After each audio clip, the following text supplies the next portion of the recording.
오늘의 말씀은 다윗이 블레셋 거인 골리앗을 상대하여 승리하는 그런 장면입니다. 블레셋이 이제 군대를 모아서 유다 지파의 땅을 침공합니다.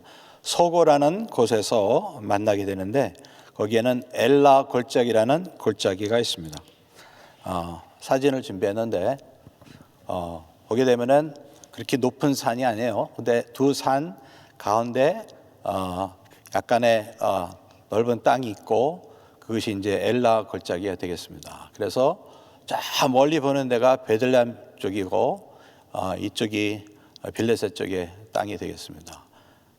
그래서 이것이 예루살렘에서 그렇게 멀지 않습니다. 그래서 여기 골짜기에 두 군대가 딱 진을 치고 이제 서로 교전을 이제 하고 있는 거죠. 근데 이 전쟁을 보게 되면은 그동안의 전쟁하고 양상이 좀 틀립니다. 그동안은 그냥 전쟁 시작하면 강한 쪽 약한 쪽 치는 식으로 했는데 이번에는 블레셋과 이스라엘이 이곳에 진을 치고는 즉각적으로 싸우지를 않는 거예요. 대신 대표한 사람이 나와갖고 야 내가 대표 나왔으니까 이쪽에도 대표 하나 보내. 그래갖고는 둘이 싸워갖고 이기는 쪽이 이기는 것이다. 이런 식으로 전쟁을 하는 거예요. 그러니까 여태까지 이런 전쟁을 해본 적이 없죠. 근데 이렇게 하는 그 방법이 그리스 사람들이 이렇게 전쟁을 했다는 거예요. 그래서 그리스 사람들은 아마 굉장히 이성적이고 해서 전쟁도 굉장히 이성적으로 하는 것 같아요. 전쟁하고 군인 피를 흘린다든지 재물이나 뭐 건물 뭐 파손되는 것 없이 깨끗하게 두 강한 영사가 나와서 싸워서 이기는 쪽이 이기면 그리고 진 쪽은 그 다음 또 곡물만 바치면 되니까 얼마나 이성적이냐. 그래서 그런 식으로 싸웠던 것 같아요. 근데 이런 영향을 가졌던 거는 이 블레셋 사람들이 원래 이 가나안 쪽에서 생기는 그런 사람들이 아니고 원래는 그리스 쪽에서 살던 사람들이었는데 이 사람들이 무슨 이유였든지 배를 타고 가나안 쪽으로 와서 해안가에서 이제 살기 시작하면서 그런 영향을 그대로 갖고 왔던 거로 우리는 볼 수가 있습니다. 그래서 이제 40일 동안 이 골리앗이라는 거인이 나와서 이스라엘 군대라고 대치하고 있는 거예요. 그러면서 야 나와 누구랑 나와 싸워서 이기면은 그 이기는 자가 이기는 쪽이다 하는 식으로 도전을 했던 것입니다. 그리고 이런 전쟁을 이렇게 했던 것은 아무래도 이번에는 자기네들이 골리앗이 분명히 일 줄 아니까 이런 방식으로 해도 우리는 얼마든지 이긴다 하는 식으로 전쟁을 이런 식으로 하게 된 것이죠. 그래서 이 사람들은 골리앗에 대해서 너무 자신만만하게 해갖고 골리앗을 전쟁에 데려오게 됩니다. 그래서 골리앗이 이제 어떻게 무시무시한 그러한 군이었다는 것에 대해서는 4절에서 자세히 기록이 나와 있습니다. 4절 보겠습니다. 그래서 블레셋 사람의 진에서 싸움을 돋우는 자가 왔는데 그 이름은 골리앗이요 가드 사람이라. 그 신장은 6규빗 한 뼘이요 그랬습니다. 그래서 6규빗 한 뼘이다. 그래서 현대 수치가 아니기 때문에 우리가 환산해 보면은 1규빗이 일반적으로 45cm나 아니면 50cm 된다는 거예요. 그러니까 사람이 이 손끝에서부터 여기까지를 갖다가 한 규빗이라고 하는데 일반적으로 비슷하긴 하는데 서양 사람하고 또 동양 사람이 다르겠죠. 그러니까 이게 그렇게 일정하지는 않은 거예요. 그래서 어떤 사람이 이걸 45cm라고 어떤 사람은 한 50cm라고 하는데 만약에 45cm로 해갖고 6규빗 한 뼘이라는 거예요. 근데 한 뼘은 뭐냐? 한 뼘은 반 규빗이라고 합니다. 그래서 22.5cm 정도 된다고 그래요. 그래서 이것을 환산해서 계산해 보니까 6규빗 한 뼘이 296cm라는 거예요. 놀라시도 않으네. 9feet 7inch 그런 거예요. 그러니까 거의 3m짜리 거인인 것입니다. 그래서 그래서 우리가 이게 가늠이 안 되죠. 얼마나 큰가 해서 한번 제가 기네스북 한번 거기에 한번 찾아보니까 지금까지 우리가 아는 기록이 된 세계 최고 어떻게 살았던 사람의 기록이 이제 1918년에 태어나서 살았던 미국 사람 로버트 퍼싱 워들러라는 사람이 있습니다. 이 사람인데 이 사람이 가장 컸을 때가 2m 72cm예요. 저기 2m 72cm. 그러니까 이쪽에 있는 여자의 2배 정도 되는 거죠. 2m 72. 그리고 현존하는 최장신, 지금도 살아있는 사람은 터키 사람인데 술탄 코센이라는 사람입니다. 근데 이 사람은 2m 46cm예요. 그래서 이 사람들이 기록입니다. 그래서 이 정도 보게 되면은 거인이라는 게 저런 정도의 거인이구나 알 수 있는. 그런데 골리앗은 이 사람들보다도 더 커요. 그러니까 로버트라는 이 사람보다도 거의 머리 하나가 더 올라가는 거예요. 그러니까 얼마나 골리앗이 큰 사람입니까? 그러니까 골리앗은 굉장히 큰 거인이었다 하는 것입니다. 근데 우리가 이 사진 2개를 봤는데 이 두 사람을 자세히 보면은 뭔가 정상적인 사람들이 아니에요. 그죠? 그러니까 키만 컸지 다른 지체가 발달하지 않았어요. 그래갖고는 이런 사람들은 비정상, 일종의 기형아예요. 그래서 우리는 왜 그런지 알겠죠? 이 사람들이 뭔가 이 성장 호르몬에 문제가 있어갖고 갑자기 자란 거예요. 그래갖고는 키만 컸지 다른 장기나 그런 것이 제대로 발달될 수가 없는 거예요. 일종의 기형아입니다. 거인증이라고 합니다. 그런데 여기에 비해서 골리앗은 이런 거인증에 걸린 기형아가 아니라는 것을 알 수 있어요. 그거 어떻게 아느냐? 그 바로 있는 이 골리앗이 가지고 있었던 중무장을 보면은 알 수가 있어요. 그래서 5절에 보게 되면은 머리에는 노트구를 썼고 몸에는 어린 갑을 입었으니, 어린 갑이라는 것은 물고기 그 비늘과 같은 형식으로 된 그런 갑옷을 말합니다. 근데 이것을 갖다 노수로 다 만든 거예요. 그러니까 얼마나 무겁겠어요. 그래서 그 갑옷의 중수가 놋 5,000세겔이다. 놋 5,000세겔은 지금으로 따지면 57.5kg이라고 합니다. 그래서 127파운드. 여기 127파운드보다 무거운 분 있으죠? 그러니까 이게 웬만한 어른이거든요. 그런 정도의 무게를 그냥 갑옷만 그 정도는 있고 이 헬멧도 무거울 거 아니에요.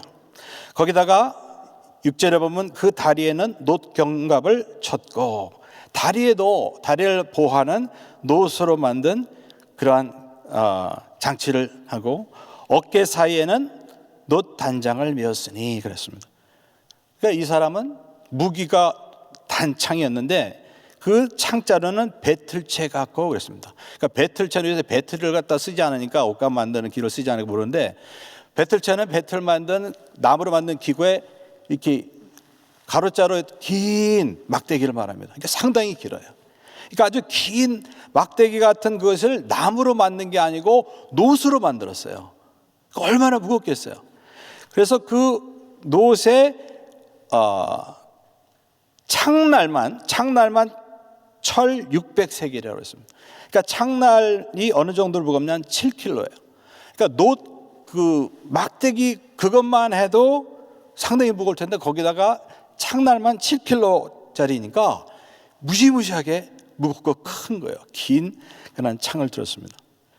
그래서 방패 든 자는 또 앞서 행하더라. 그래서 또 앞에는 방패도 이만한 방패를 갖고 있는 사람이 있었는데 자기가 들고 다니는 게 아니고 방패만 또 앞으로 막아주는 사람이 따로 옆에 있었다는 거예요. 그러니까 이런 거인에다가 아주 중무장하고 또 공격무기까지 갖는 이 골리앗을 누가 이깁니까? 맨손으로 싸워도 웬만한 사람 다 이길 수 있을 텐데 이런 사람이 골리앗이 나왔다는 거예요.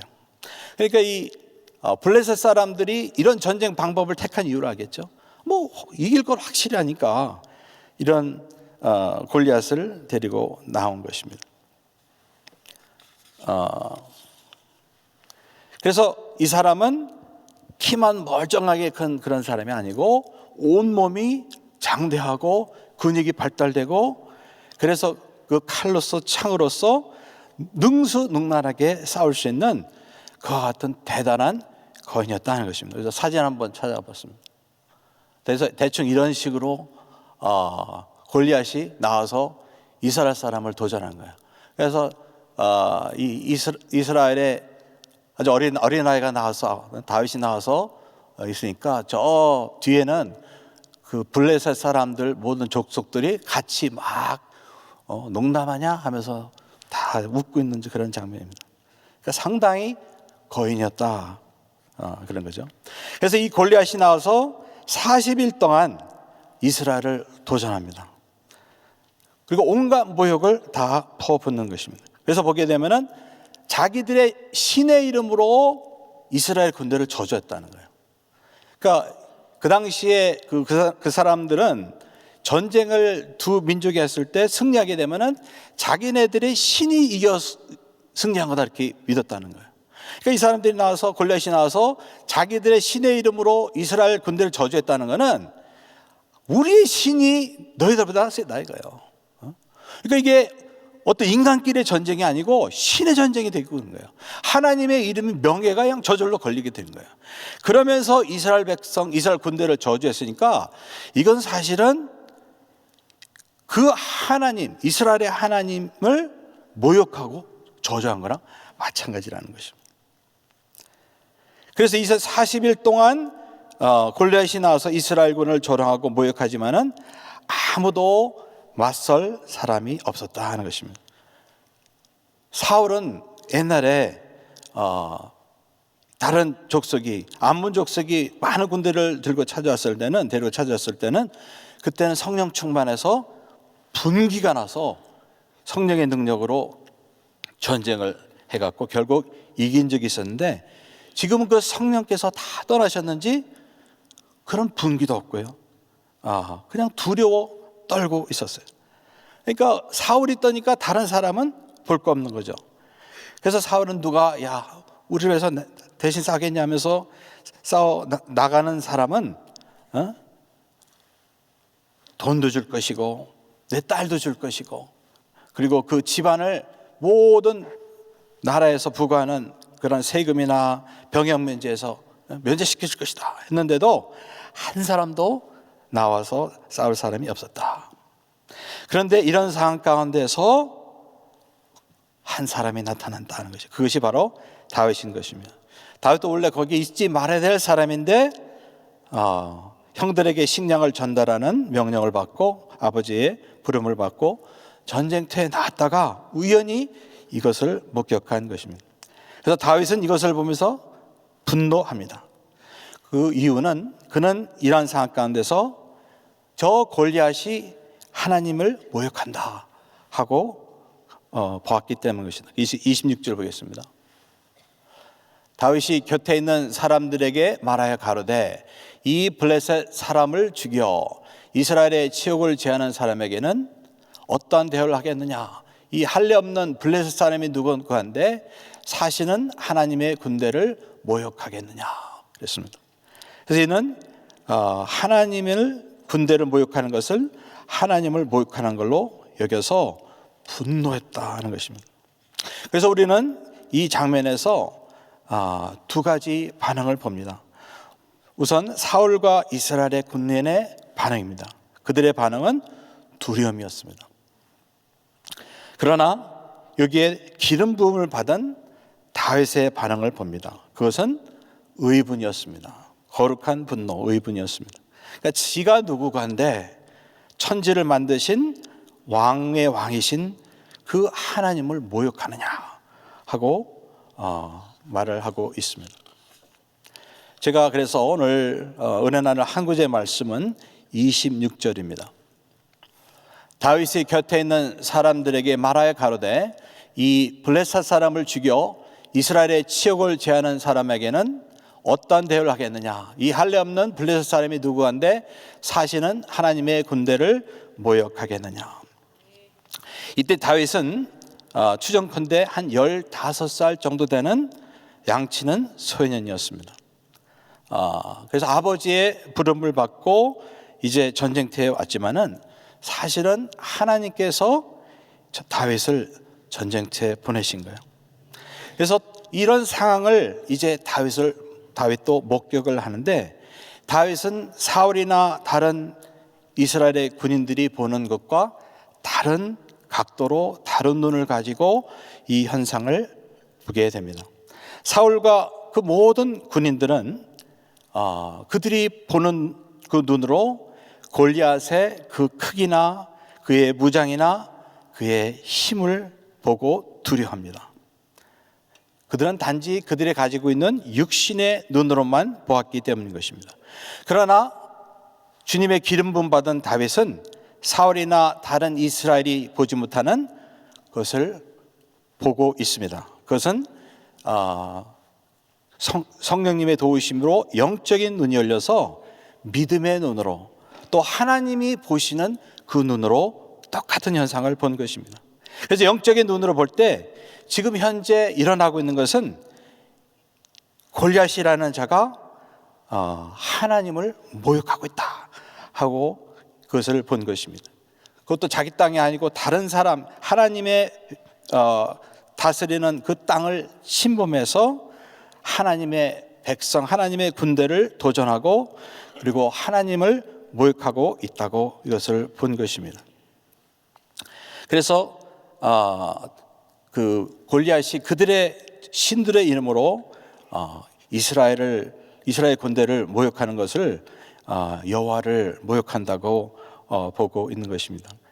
그래서 하나님의 이름이 모욕을 당하는데 이스라엘에는 한 사람도 여기에 대해서 이런 방구하는 것이 없는 것을 보고 더 다윗은 분노를 했던 것입니다. 그래서 이것을 통해서 우리가 보는 것은 우리는 같은 공간에 살고 있고 또 같은 시간에 살고 있지만은 우리는 때로는 다 같은 것을 보지 않는다는 것입니다. 다 사람들이 같은 것을 누리는 것 같지만은 다 같은 시각으로 같은 눈으로 현상을 보지 않는 것입니다. 믿음의 사람들은 단지 육신의 눈만으로 육신의 현실만을 보지 않습니다. 믿음의 사람들은 하나님이 보시는 것을 보는 것입니다. 믿음의 사람들은 이 현상 가운데 있는 하나님의 명예에 대해서 보고, 이 현상 가운데 있는 하나님의 약속에 대해서 보고 하나님의 뜻을 생각하는 것입니다. 또 그렇게 보는 것이 정확한 것입니다. 우리가 이제 이스라엘 백성이 가나안 땅을 정복할 때도 그런 때가 있었습니다. 하나님께서 모세를 통해서 보내신 12의 정탐꾼 가운데 10정탐꾼이 보는 것과 갈렙과 여호수아가 보는 것이 달랐습니다. 10정탐꾼들은 이스라엘 땅, 가나안 땅에 들어가서 그들의 높은 성벽과 그들의 많은 군대와 또 그들 가운데 사는 거인들만을 보고 두려워했습니다. 그래서 우리는 그들에게 비하면 메뚜기와 같다 생각했습니다. 그러나 갈렙과 여호수아는 비록 그런 육신적인 것을 다 보기는 했지만 그들이 보지 못하는 것을 보았던 것입니다. 그들이 본 것은 이런 현상 가운데서 하나님의 명령이 무엇이고 또 하나님의 약속이 무엇이고 또 하나님이 지금 무슨 일을 하고 계신가 하는 그것을 본 것입니다. 그래서 하나님께서 이스라엘 백성들의 너희들은 이 땅에 들어가서 저 땅을 정복하고 차지하라 하는 하나님의 명령을 생각했고, 또 주님께서는 그들과 같이 있어서 쌓아주시겠다는 같은 하나님의 약속을 생각했고, 또 하나님께서는 지금 불기둥과 구름기둥으로 함께 가셔서 지금도 함께 서서 싸우시는 그것을 보고 그대로 행하였기 때문에 다른 모든 이스라엘 백성은 다 1세대는 광야에서 죽었지만은 오직 이 두 사람은 이스라엘 땅에, 약속의 땅에 들어갈 수 있었던 것입니다. 그래서 우리가 이것을 통해서 보는 것은 우리는 이와 같은 믿음의 눈을 가져야 된다 하는 것입니다. 여러분에게는 이와 같은 믿음의 눈이 있느냐 하는 것입니다. 우리에게 이 믿음의 눈이 있을 때 우리는 모든 우리가 처하는 그 같은 상황을 단지 육신의 눈뿐만 아니라 하나님의 관점에서 볼 수 있기 때문에 결국은 이 세상에서 세상을 이기고 결국은 승리하고 주께 영광을 돌 수가 있는 것입니다.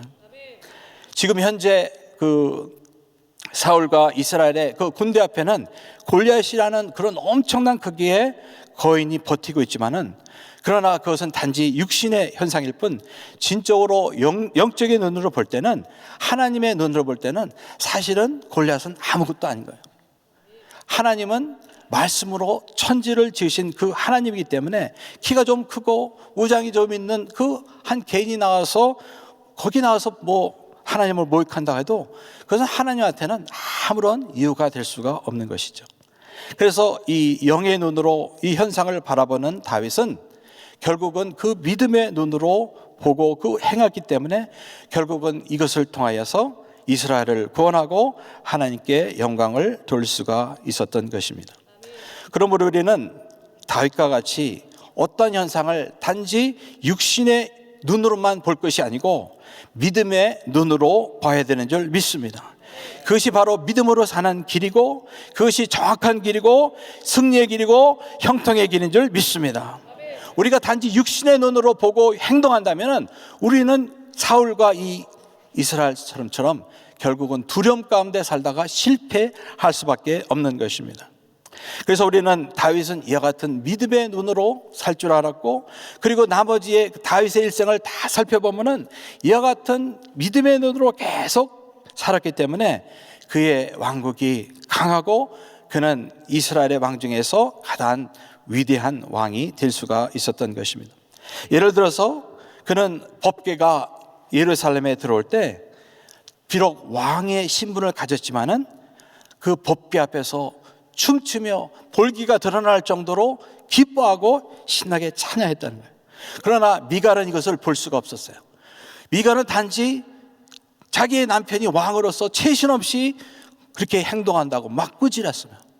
그런데 나중에 다윗이 뭐랍니까? 내가 그렇게 한 것은 사람 앞에 한 게 아니다. 하나님 앞에서 즐거워서 춤춘 거다. 그렇게 말했던 거죠. 또 법궤를 옮기고 난 다음에 다윗은 너무 죄송했어요.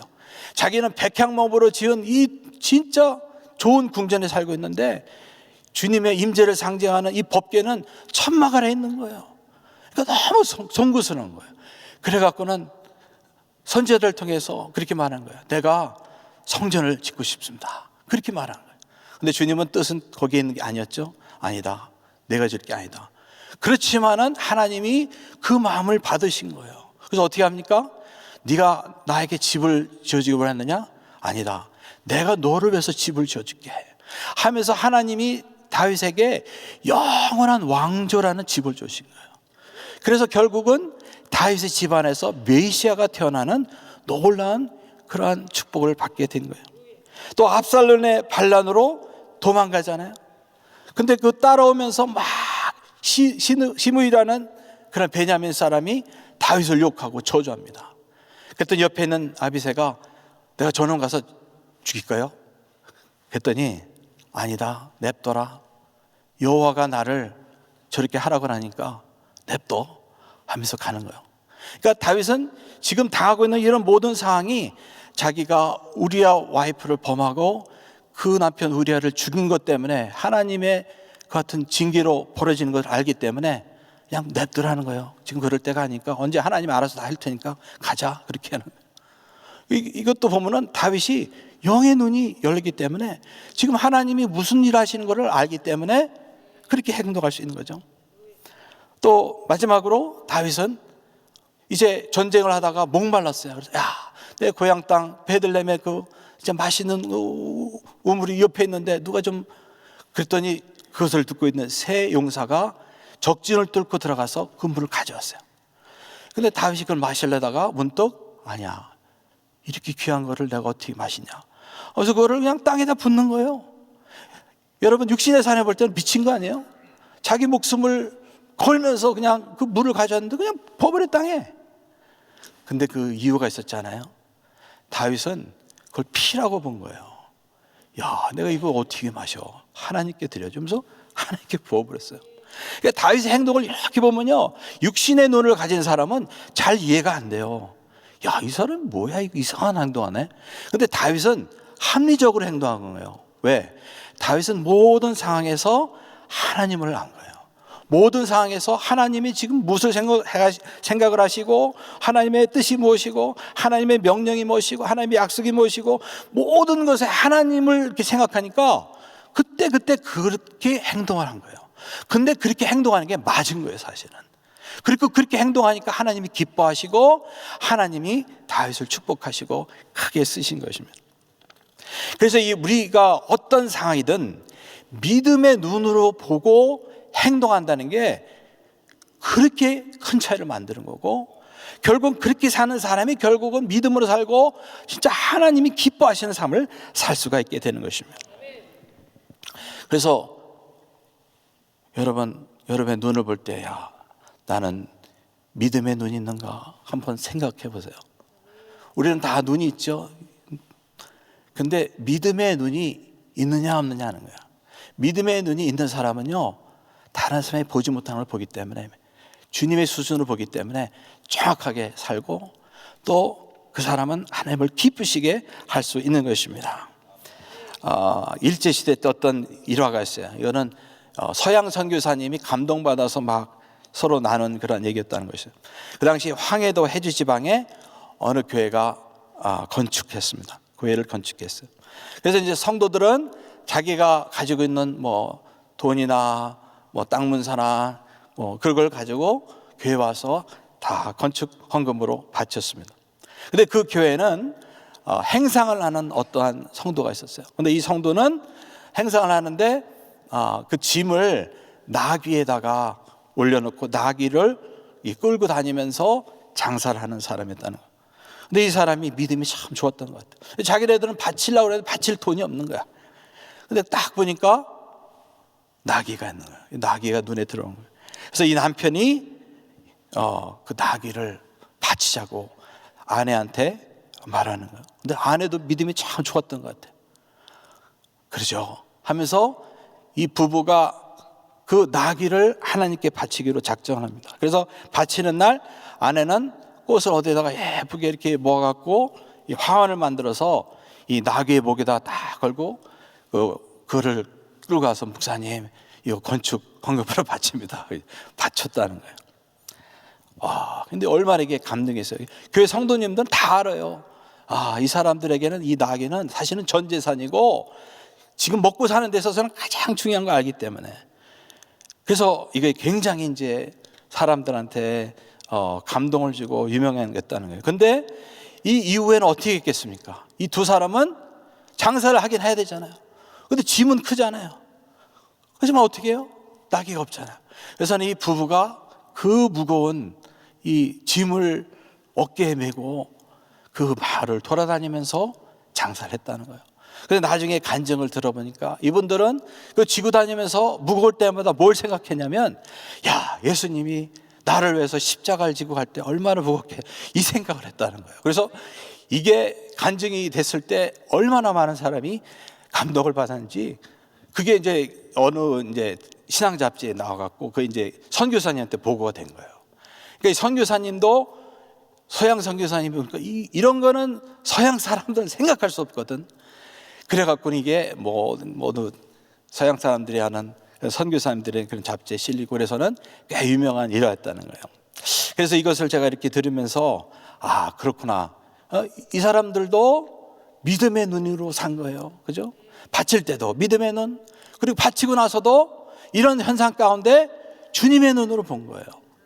그러니까 그런 노릇을 하니까 어렵고 힘들지만은 주님을 생각하니까 결국 승리하고, 나중에 이 사람이 어떻게 됐는지 난 모르지만은 믿음의 눈으로 살았기 때문에 그런 귀한 일을 하고 주께 영광을 돌릴 수가 있었습니다.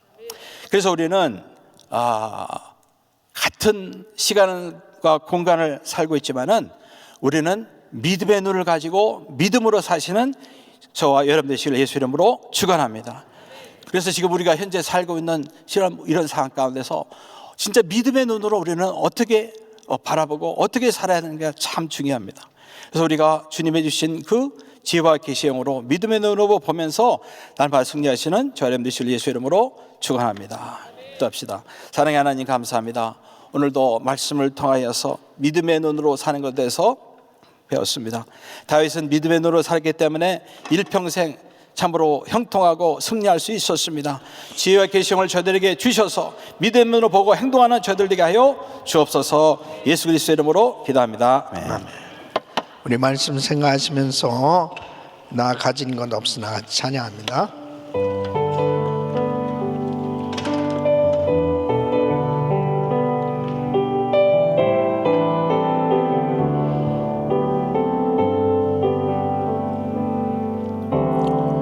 나 가진 재물 없으나 난 가진 지식 없으나 남에게 있는 건강이 있지 않으나 남이 없는 것 있으니 남이 못 본 것을 보았고 남이 듣지 못한 음성 들었고 남이 받지 못한 사랑 받았고 남이 모르는 것 깨달았네. 두 손 높이 드시고 공평하신 하나님이 남이 가진 건 나 없지만 공평하신 하나님이 남이 없는 것 갖게 하셨네. 공평하신 하나님이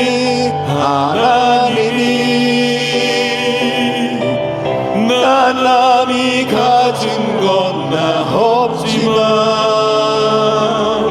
공평하신 하나님이 남이 없는 것 갖게 하셨네. 아멘. 따라하겠습니다. 엘리압과 싸우지 말고, 더 크게 엘리압과 싸우지 말고 골리앗과 싸우자. 아멘.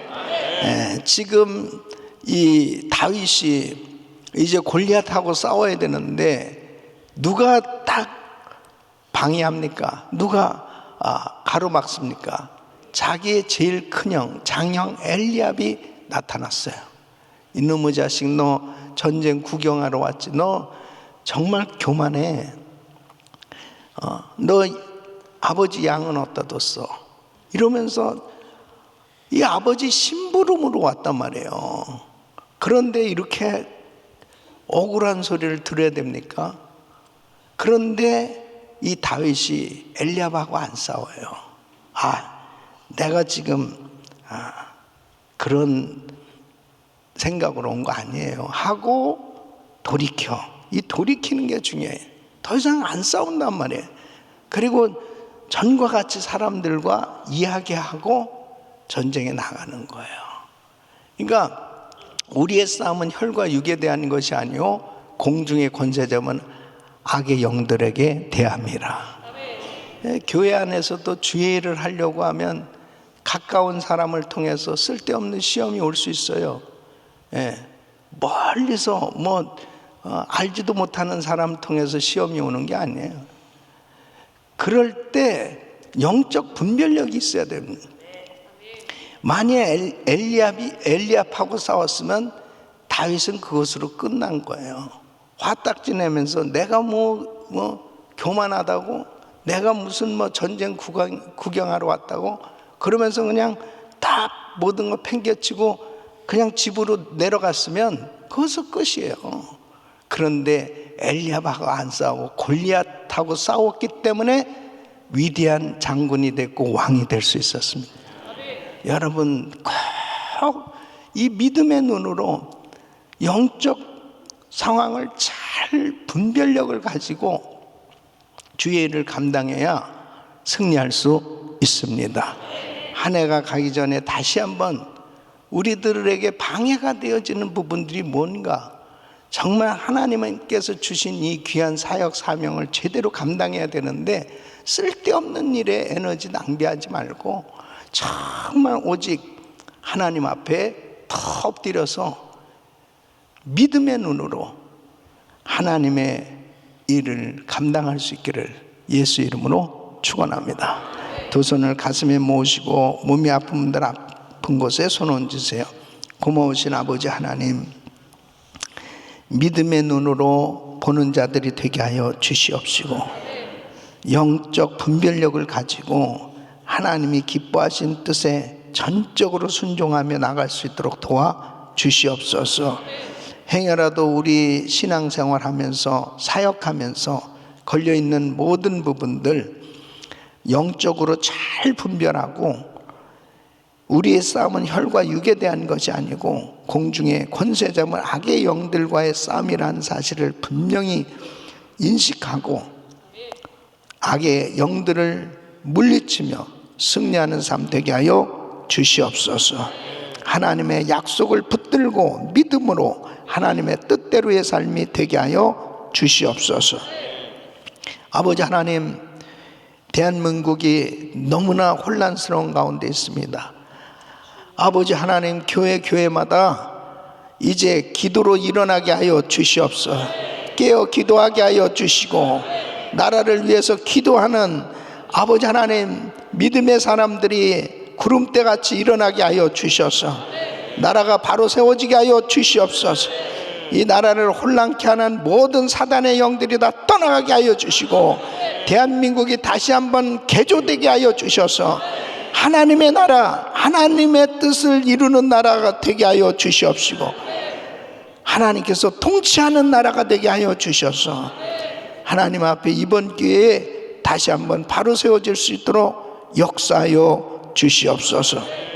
불순한 세력들이 다 떠나가게 하여 주시옵시고 아버지 하나님, 주님이 기뻐하시는 나라로 바로 세워질 수 있도록 축복하여 주시옵소서. 연약한 육신들 이 시간 주의 피문을 손을 안수하시고 깨끗게 하여 주시옵소서. 모든 암세포는 없어질지어다. 모든 병만은 떠나 갈지어다. 모든 흑암의 세력은 떠나 갈지어다. 예수 이름으로 깨끗하리지어다. 주여 만지시고 아버지 하나님 깨끗게 하여 주시옵소서. 이제는 우리 주 예수 그리스도의 은혜와 우리 하나님 아버지의 그 무한하신 사랑과 성령님의 감동감화 교통 충만하신 은총이, 우리의 싸움은 혈과 육에 대한 것이 아니고 공중의 권세 잡은 악의 영들과의 싸움임을 바로 인식하고 영적 분별력을 가지고 하나님 뜻대로 믿음의 눈으로 보는 자로 살아가길 원하는 모든 성도들 머리 위 이제로부터 영원토록 함께 있을지어다. 아멘. 아멘. 아멘. 이제 기도하실 자리 잡으시고 그리스도의 기도 제목들 가지고 기도합니다. 담임 목사님 가정과 사역을 위해서 기도해 주시고, 오늘은 저는 신방 사역이 있습니다. 아픈 환자들 또 비즈니스 오늘 신방할 때 성령님 역사해 주시도록 위해서 기도해 주시고, 대한민국을 위해서 이제 비상 기도를 하기를 원합니다. 집중적으로 기도하고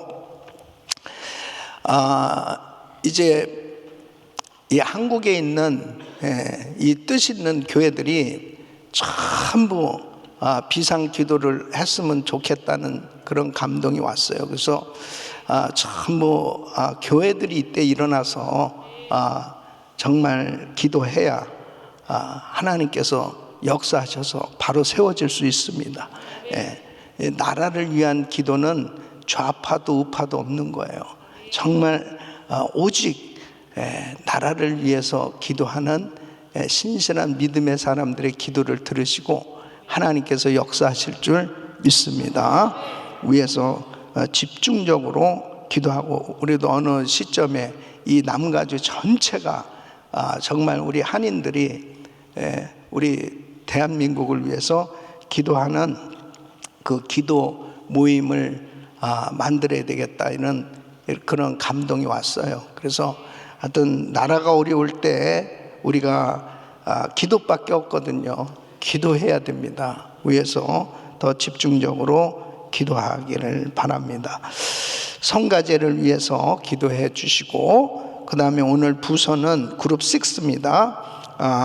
담당 목사님 김현철 목사님, 또 그룹장 추구만 집사님, 추상현 권사님 위해서 기도해 주시고, 가정교회 목자님들 또 그룹 6 성도님들 위해서 기도해 주시길 바랍니다. 한 번에 선교사님 가정은 탈북민 사역하는 선교사님 또 사역을 위해서 기도해 주시고, 지금 전쟁 중에 있는 나라들 하루속히 종식되어질 수 있도록 위해서 기도해 주시길 바랍니다. 우리 주여 부르짖고 기도합니다. 주여, 주여, 주여.